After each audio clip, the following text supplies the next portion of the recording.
Au cœur de l'Alsace, là où la forêt s'étend à perte de vue et où la brume s'accroche aux collines, se dresse une forteresse que l'on aperçoit de très loin. Perché sur son éperon rocheux, dominant la plaine, le château de Haut-Königsbourg veille depuis des siècles sur la région. Le jour, ses murailles attirent les regards, mais la nuit, le château se souvient. Lorsque le soleil disparaît derrière les Vosges et que la forêt s'assombrit, le silence change de nature. Il devient plus dense, plus lourd, comme s'il était habité. La brume commence alors à monter lentement depuis les arbres.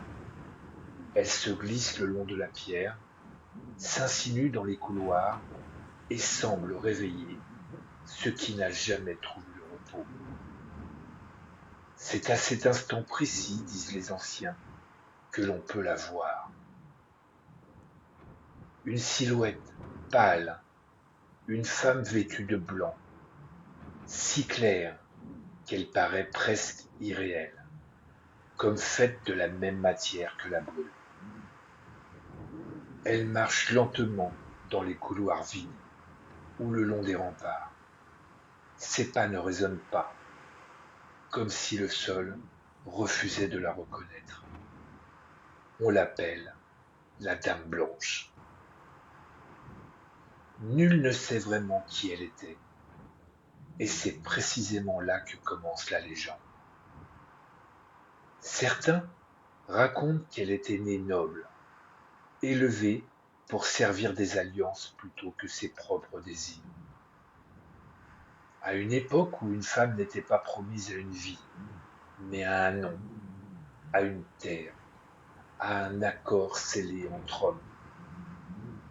Un mariage aurait été arrangé, décidé loin d'elle, un mariage qu'elle n'accepta jamais vraiment. On dit qu'elle attendait un époux qu'elle ne connaissait pas, ou peut-être qu'elle espérait secrètement un autre, un homme interdit, un amour qui n'aurait jamais dû exister. Les jours passaient dans le château, les nuits aussi. Elle attendait. Les lettres se faisaient rares, puis elles cessèrent complètement. Les promesses restèrent suspendues dans le silence. Le château devint sa prison. D'autres murmurent que l'attente fut interminable, que les saisons défilaient sous ses fenêtres, que l'hiver recouvrait les remparts de glace, que le printemps revenait sans jamais ramener celui qu'elle espérait. Et l'attente, dit-on, est parfois plus cruelle que la mort. Mais il existe une version plus sombre encore, celle que l'on ne raconte qu'à voix basse, une trahison. Certains prétendent qu'elle aurait découvert un secret, un mensonge trop grand pour être pardonné, une vérité capable d'ébranler l'ordre établi. Dans ces murs, à cette époque, un secret pouvait condamner plus sûrement qu'une épée. Une porte se serait refermée trop vite, un silence aurait été imposé, et une nuit, elle aurait disparu, sans un cri, sans témoin, sans sépulture. On ne retrouva jamais son corps, aucune trace, aucun adieu, comme si la pierre rouge du château l'avait englouti. Mais certains récits vont encore plus loin. Ils parlent d'une nuit précise, d'un moment où l'attente aurait cessé d'être supportable. On raconte qu'elle aurait monté les marches une à une, jusqu'aux remparts les plus élevés du Haut-Königsbourg, là où le vent souffle plus fort, là où la forêt semble avaler la lumière. Elle serait restée longtemps immobile face au vide, très longtemps, comme si elle hésitait entre rester ou disparaître. Puis, elle aurait fait un pas, un seul. On ne retrouva jamais son corps au pied des remparts, seulement le silence.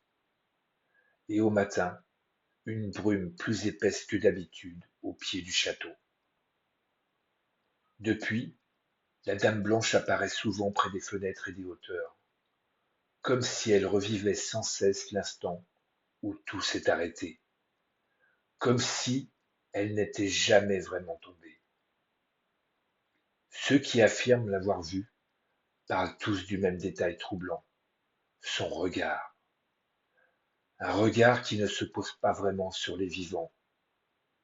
Il traverse, il cherche, comme s'il revoyait sans cesse la même scène, encore et encore. Un ancien gardien racontait qu'une nuit, lors de sa ronde, il sentit soudain le froid l'envahir. Pas le froid de l'hiver alsacien, un froid intérieur, brutal.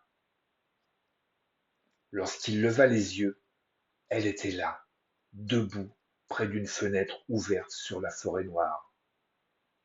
Sa robe ondulait lentement, alors qu'aucun vent ne soufflait. Elle ne se retourna pas, elle ne parla pas. Elle leva simplement la main et désigna la forêt.